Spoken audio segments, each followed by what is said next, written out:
Welcome to Living Grounded, Village's weekly Q&A, where you can ask anonymous questions about God, the Bible, life with Jesus, and all things in between. Hey guys, we're doing Living Grounded this week. I'm subbing in for Ella. She's not here at the moment, but we're doing episode 9 today. And since it's Easter weekend coming up, we're having a bit of an Easter special. Oh. So we're going to be talking about the origins of Easter itself. We're going to be exploring some of the traditions of our modern Easter. And we're going to talk about some of the reasons why the events of Easter that are portrayed in the Bible really did happen. Why can we know that? On Sunday, we dug into the end of Matthew chapter 4, and we talked about... You talked about. I did. About how Jesus is the one who liberates us from the oppression of sin, and that he's the only one sturdy enough to put all of our hopes in. So catch up on that on the sermons tab on our app if you missed it. But Tim, where does Easter come from? Where do we get that? Yeah, I'll always remember. It must have been like almost 15 years ago now. But my auntie, who isn't a Christian, who's pretty strong, unbeliever actually. We were having a glass of wine or something like that, and she was just berating me, basically telling me how Easter's a pagan holiday that Christians adopted, and that it's all made up and all this sort of stuff. Now at the time I was like, look, you might have heard things like that. Is it connected to a Saxon or a German goddess, Istra, or Stara, something along those lines? The truth is, no. It's a total coincidence. There is no real evidence. There's one little skerrick by a guy called the Venerable Bede who, thought that it might have been, but he was coming from a very English tradition. To be honest, I think this kind of loose myth, or whatever you might call it, is actually a very English language-centric thing. In terms of, it's just that the words sound kind of the same. But the truth is, the first words that were used for Easter weren't Easter. Easter in the Latin or the Greek is Pascha, which sounds nothing like Istra or anything like that. And the reason why it's called Pascha, and maybe you already made this connection, is because it was linked to the Jewish Passover, the Paschal lamb, you might have heard, or something like that. That's actually Easter's origins. It's a natural evolution of the Jewish Passover. Christians going, okay, well, we don't celebrate the Passover anymore because something new has occurred in Jesus Christ. He is now the Lamb of God, but perhaps we should celebrate him the way that the Jews celebrated the Passover. And so that's also kind of where you get the time of year. The Passover and Easter are usually about the same time.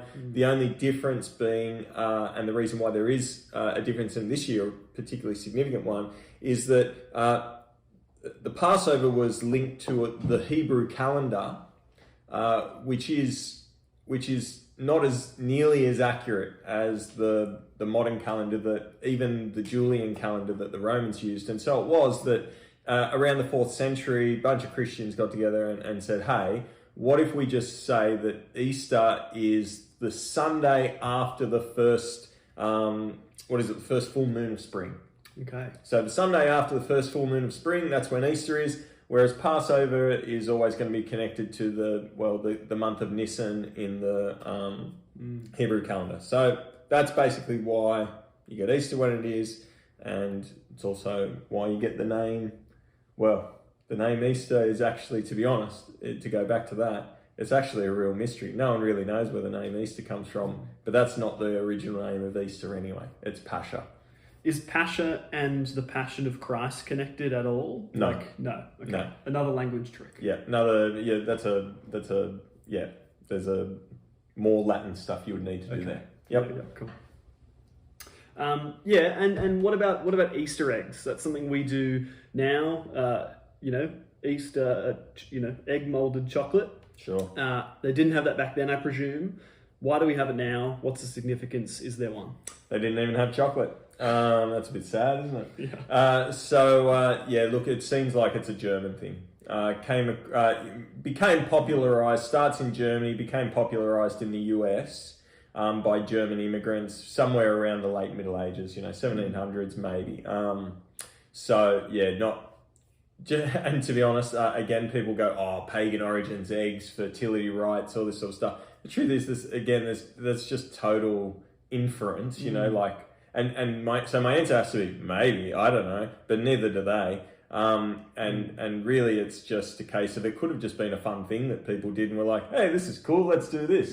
And we've latched onto it, and it's a really, similar to Santa and Christmas, it's a really nice thing for people to latch onto who don't want Easter to be about Christmas, and so it takes off.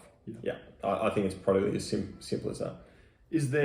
So when I've heard Christians, particularly when I was young in Sunday school, saying the egg represents new life. There's nothing to that, or is that just that's just a help? Well, no, it happens to be true. Yeah, that's just a Sunday school way or a Christian way of going, okay, the eggs are here to stay, they're not going anywhere. Let's go, hey, how can it teach us something about Easter? Great. Okay. Yeah. There you go. I don't know what anyone's doing with the bunny though. Yeah. Yeah. And probably our most important question, I suppose we hear the Easter story, we've got a death and we've got a resurrection. Resurrections can't happen, right? Well, that's according to some. According to the materialistic idea of the world. How can we know that this could be true? What are some things that are left behind that we would maybe expect to be left behind from something like this? Sure. Hugely important to have confidence in the resurrection. I think we'll see this on Sunday, but Paul says if it's not true, then we're all wasting our time. So, are we wasting our time? All right, let me break this down into, I guess, 4 kind of questions or 4 pieces of evidence or issues. First one, did Jesus live and die? There's no resurrection if Jesus didn't live and die. This is the easiest one to answer. There is no modern ancient scholar who of any repute that would say that Jesus didn't live. So I think we can just discount that straight away. Jesus definitely lived. Did he die? Well, I think again, I don't know of any. I'm sure there is some crackpot out there, but as far as anyone scholarly is concerned, yes, he definitely died. And it's not just, you don't just get that from the gospel accounts. I mean, let's not just throw that away. These are important historical accounts, and in almost all of the New Testament gospel letters, in each one of the gospels, but also in almost every other part of the New Testament, you get a reference to Jesus as having died. You get detailed descriptions of it in the gospel. You also get later Christian writers, so Christian writers of the 2nd century. So we're talking about people whose grandparents probably might have seen Jesus, all testifying to his death. You've even got non-Christian sources who would say he died. So you've got Josephus, who's a Jewish historian, and you've got Tacitus, who's a Roman historian. All of them saying Jesus died. Even listen to this. Here's a quote from a guy called Bart Ehrman, who is like, he's a critic of modern Christianity. He does not believe in a resurrected Jesus or in the faithfulness of lots of the New Testament. But he says, it's hard today to understand just how offensive the idea of a crucified Messiah would have been to most first century Jews. Since no one would have made up the idea of a crucified Messiah, Jesus must really have existed, must really have raised messianic expectations, and must really have been crucified. So, I mean, there's like one of the fiercest critics who's like, the argument is not over whether this guy lived and died. Yeah, isn't it compelling that that non-Christians, people who are in fact critical of Christianity, like Tacitus, like Josephus, and like this guy, to have them giving, I suppose, witness for the eyes of history for us to go, okay, well, it's clearly not just Christians spreading this rumor around. It's someone who doesn't want this to be true, saying that Jesus lived and died. Well, look, I think it just points to where the battleground is. The battleground is not over Jesus' life, Jesus living and Jesus dying. The battleground really is over his resurrection. So let's get to that. Second piece of evidence, was there an empty tomb? It's reported in all 4 gospel accounts that there was an empty tomb, that Jesus' body was not found to be there. Let's just take out some of the most obvious possibilities. Okay, does everyone know where he's buried? Yes. Lots of people knew where Jesus was buried. It wasn't a hidden grave or anything like that. He wasn't thrown into a dust pile or something. It was a tomb that was prominent, a big tomb owned by a wealthy man, Joseph from Arimathea, who every reason to believe was a real person, was a member of the Sanhedrin, so an influential, wealthy person. So big that its entrance needed, this bit, the big stone placed across the front. It would have been a prominent tomb. People knew where it was. There were guards put outside it because they were worried that Christians would mess with the body. So you've got, everyone knows where Jesus is. He's dead, he's buried. But then what about the empty bit? Well, here's a couple of things that kind of point towards, okay, something is definitely going on here. First of all, the gospel accounts of the empty tomb are first delivered through the mouths of, from the eyes and through the mouths of women. Now, why is that significant? Well, if you were going to come up with a hoax, you would want to make it as plausible as possible. And while that doesn't seem weird to us that women would be the first witnesses, from a first century Jewish perspective, or Greek or Roman, that would be a very strange thing to do, because it wouldn't hold much weight. So why would you do it unless that was just how it happened? Women were not allowed to testify in court. They weren't seen as credible witnesses. So again, it's a very strange thing to do if you were going to come up with something. It goes together with some of the things, people often say, there's massive discrepancies, there's contradictions in the gospel accounts about the empty tomb. And I don't think that's quite true. There are some difficult things to tease out. But again, if you were making up a hoax, what you would expect is a very clean account that doesn't really have holes or issues. Whereas often, and many people can testify this from courtroom exposure, when you do have multiple people giving eyewitness statements about the same event, there often will be things that are hard to piece together, that can be pieced together, but either are described differently, that are remembered just a little bit differently from different perspectives and so on. And to be honest, the gospel accounts fit that exactly. So again, if it's a hoax, it's a strange one. And also, here's the other strange bit. I mean, within like 40 days of Jesus's death, around 40 days, you've got the disciples preaching a resurrected Christ in Jerusalem. Now, maybe you don't think much of first century Jews, but they're just people like us. If I was listening to this story, what's the first thing I'd be like, you know what I'm doing tomorrow? I'm going to go look at where Jesus was buried. I want to go check this out. You can't tell me that people weren't doing exactly that, or that the disciples were so dumb as to go, that's not going to happen or whatever. So I think you have to say there was an empty tomb. And even fairly hostile Jewish commentators who will have debates with Christians, they concede that there's an empty tomb. Their argument just is that Christians stole the body. So I think that's what it comes back to. And I'll come back to that, okay? I'll tie that into some other stuff. I think we have to say there was an empty tomb, but But the question is, did Christians steal the body? I don't think Romans would have stolen it. That would be against their interests. I don't think Jews stole it. That would be against their interests. None of them wanted the opportunity for Christians to go, he was raised from the dead, because they know that that had been talked about. So the only other plausible option is that Christians stole the body. We'll come to that.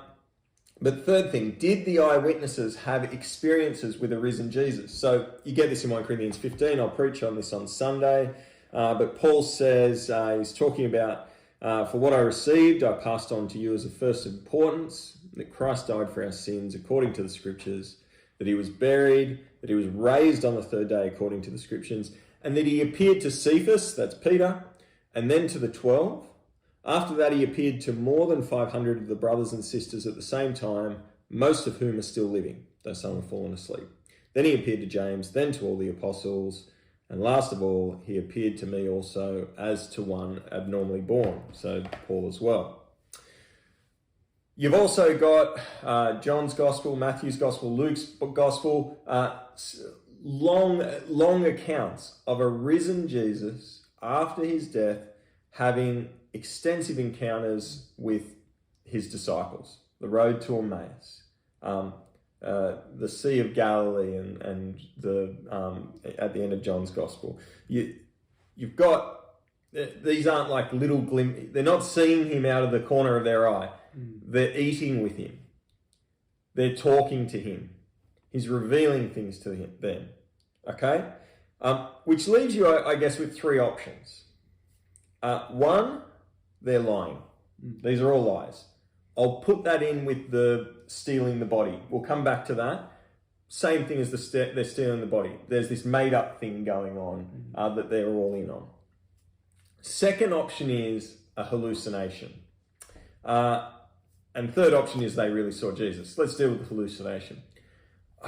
Look, I don't think anyone... This was like a 19th century thing that someone came up with that I don't think holds any weight anymore. It is possible that one person might hallucinate the risen Christ. It's possible that a couple of people might hallucinate the risen Christ. What seems totally alien to the science of hallucination is that multiple people at the same time and at different times in different spaces would see the same thing, and that it would be so cohesive in terms of, it's not like over here Jesus is flying in the air on a broomstick, and over here Jesus is coming out of the ground in like some sort of, I don't know, with his angels around him or something. There's a logic and a cohesion to what the risen Jesus looks like and does that makes hallucination totally implausible, to be honest. Which leaves you with, I guess the other two options. Either they're lying or they've really seen a risen Christ. Let's get to that last one then. Could they have stolen the body? Could it be a massive hoax? Could they have lied about it? It's worth seeing on this that if it's a lie, it's been a lie from the start. It's not like a later addition, as some people have said. No, the resurrection was being preached immediately after.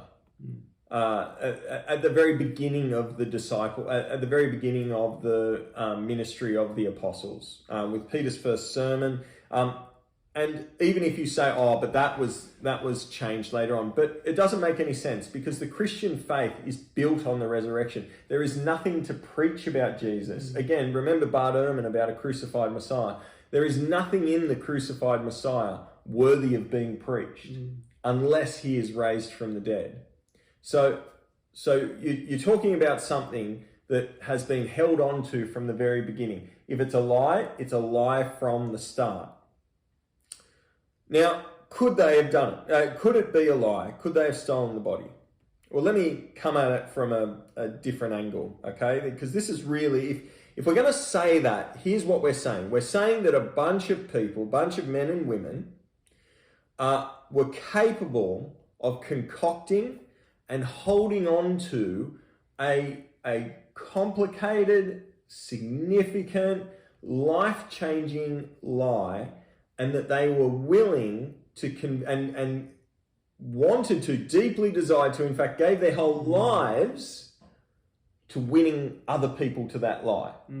Okay, so let's forget about later Christians who just believe the lie, but we're talking about a core group of people, more than just the 12. We're talking about even those 500.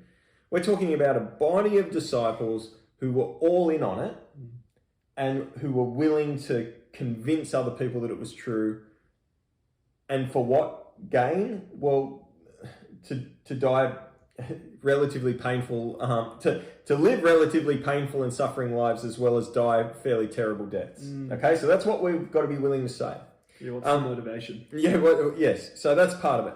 There's a famous contrast called the Watergate argument that by someone who was actually in Watergate. If you don't know what Watergate is, this is like a 1970s President Richard Nixon was all paranoid about the Vietnam War and that all people in America were against him, all this sort of stuff. And he actually sent a group of agents to uncover, to find out dirt on his opposition. They went to set up a lot of surveillance and steal a lot of information, all this sort of stuff, and they got found out. It was, this big scandal, ended up him losing his presidency. Now, there's a guy called Chuck Colson, who is a Christian, but who was in on that whole Watergate thing. And listen to what he says. He says, "I know the resurrection is a fact, and Watergate proved it to me. How? Because 12 men testified that they had seen Jesus raised from the dead. Then they proclaimed that truth for 40 years, never once denying it. Every one was beaten, tortured, stoned, and put in prison. They would not have endured that if it weren't true. Watergate embroiled 12 of the most powerful men in the world, and they couldn't keep alive for 3 weeks. You're telling me 12 apostles could keep alive for 40 years? Absolutely impossible." Wow. And I think that matches up with my human experience. What's the problem with so many conspiracy theories today? It's that it requires humans to stay silent and coordinate for long periods of time. And history just says that actually humans are really hopeless at that. They just are really average at keeping lies, particularly in big groups. Eventually, someone crumbles. And I think that's actually one of the best evidences for why the resurrection is true. They didn't crumble. They gave their whole lives to telling people about this resurrection. They copped the beatings. They copped the hardship, the suffering, the being rejected. Just go and read the start of 1 Corinthians, the start of 2 Corinthians, and what Paul says, what he endured. It's crazy that you would do that you would allow someone else to do that for something you knew to be a lie. So where does that leave us? Well, to be honest, I come from a historical background. I think the actually most likely historical option is that Jesus was raised from the dead, that the apostles, the disciples, all these people, they were telling the truth. And, I think the important thing for any person to wrestle with is if that's right. What does that mean? What does that mean for you? What does that mean for your life? Because I don't know about you, the whole resurrections don't happen. But this one did.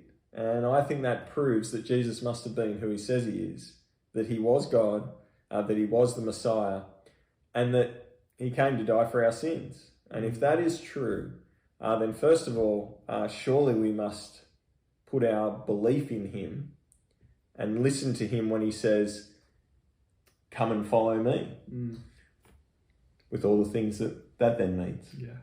Yeah. I've caught myself before asking I want more evidence for this, right?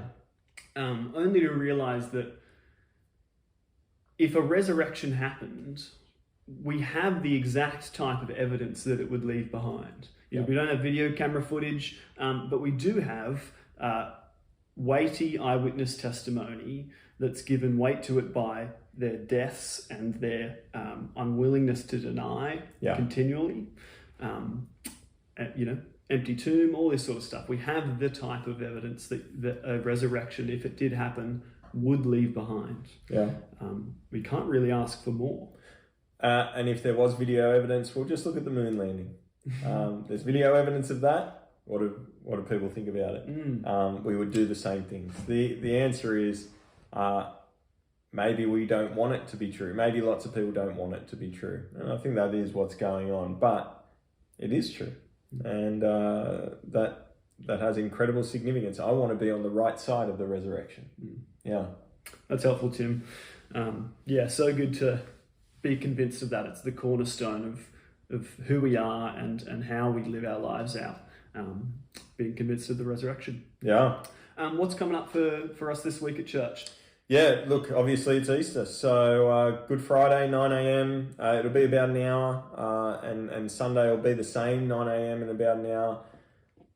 Look, I know times have changed, and I know we live in a different world, but for thousands of years, Christians have seen it as the highlight of their year, as the most important moment of their year, to come together to celebrate the one who died in their place and who showed the power and reality of God in the resurrection, who made a way for them to enjoy resurrection themselves in eternal life. And I guess I just want to keep putting it out there and keep challenging us.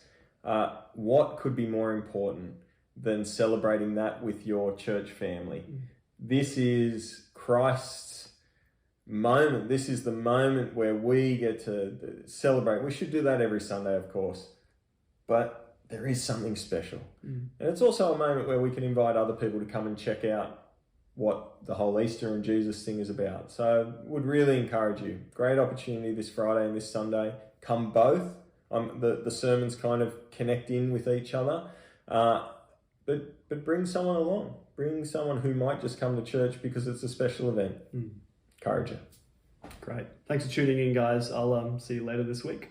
Ciao.